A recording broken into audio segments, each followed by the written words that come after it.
যারা সেলাই কাজে নতুন আর যারা জামার গলা কাটিং করতে পারো না তারা এই ভিডিওটা দেখলে আশা করছি হেল্পফুল হবা। তো আজকে আমি দেখাবো কিভাবে তোমরা জামার গলা কাটিং করবা। তো যারা নতুন তাদের এই জামা গলা কাটিংটা হেল্পফুল হবে। তো চলো আমি কিভাবে কাটিং করলাম তোমাদের দেখাই।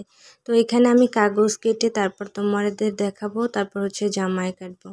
তো প্রথমে আমি কাগজটা এভাবে ভাঁজ করে ডাবল পাট করে নিয়েছি। তো আমি যে সাইডে আছি সেটা হচ্ছে বন্ধ সাইড এবং সামনের দিকটা হচ্ছে খোলা সাইড।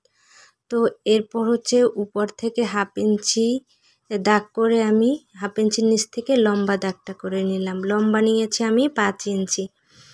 তো 5 ইঞ্চি যাদের বডি 36-38 তারা লম্বা নিবা 5 ইঞ্চি এবং চওড়া নিবা হচ্ছে 2.5 ইঞ্চি। আর যাদের 40-এর উপরে বডি তারা লম্বা নিবা 5.5 বা 6 ইঞ্চি এবং চওড়া নেবা 3 ইঞ্চি।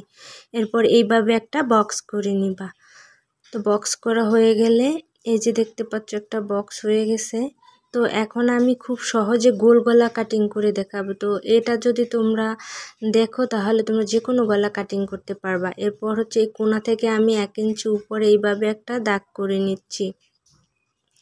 তো এই একই প্রসেসে যে কোনো গলা কাটিং করা যাবে। এরপর হচ্ছে এই পাশে যে দাগটা, এই দাগের মাঝ বরাবর একটা দাগ করে নিলাম। এবার আমি এই দাগ থেকে এই কোণায় যে আমি একটা দাগ করেছি সেই কোণা মিলিয়ে তারপর এই কোণায় আমি এইভাবে একটা রাউন্ড শেপ করে নিচ্ছি। ঠিক আছে, এখানে এই রাউন্ড শেপটা করা হয়ে গেলে গলার অর্ধেকটা হয়ে যাবে। তো এরপরে যে রাউন্ড শেপটা করেছি এর বাহির সাইডে এইভাবে 1 ইঞ্চি চওড়া করে এইভাবে দাগ করে নিব। তো তোমরা চাইলে এখানে 1.5 ইঞ্চিও নিতে পারো বা 1/2 ইঞ্চির একটু বেশিও নিতে পারো। তো এটা এইভাবে দাগ করে নেওয়ার পর এই দাগে দাগে আমি এটা মিলিয়ে নিব। তো জামার কাপড়ও এইভাবে তোমরা কাটিং করতে পারো, আবার পেস্টিংয়ের উপরেও এইভাবে গলার কাটিং করে নিতে পারো। তারপর জামার কাপড়ের সাথে পেস্টিং যোগ করে তারপর বসাতে পারো। ঠিক আছে, তো তোমরা যারা নতুন আছে আশা করছি এই ভিডিওটা অনেক হেল্পফুল হবে। আর যারা 36-38 বডির নিচে তাদের জন্য এই গলার মাপটা। আর যাদের 40 বডি তারা কিন্তু লম্বা নিবা 6 ইঞ্চি আর চওড়া নেবা 2.5 ইঞ্চির বেশি, মানে 3 ইঞ্চির থেকে কম বা 3 ইঞ্চি নিবা, মোটা অনুসারে নিবা।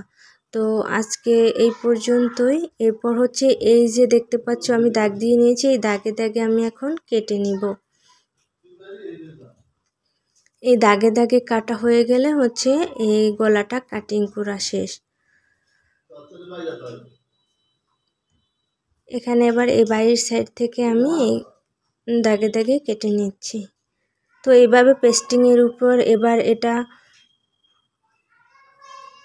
কাটিং করে নিতে পারো, আবার কাপড়ের উপরও এভাবে কাটিং করে নিতে পারো। তো এই যে এভাবে আমার কাটিং করা শেষ। এখন হচ্ছে আমি এটা মেলে নিলাম। দেখো এই যে গোল রাউন্ড করে আমি শেপ করে নিয়েছি। আর এইভাবেই হচ্ছে গলা কাটিং করা হয়।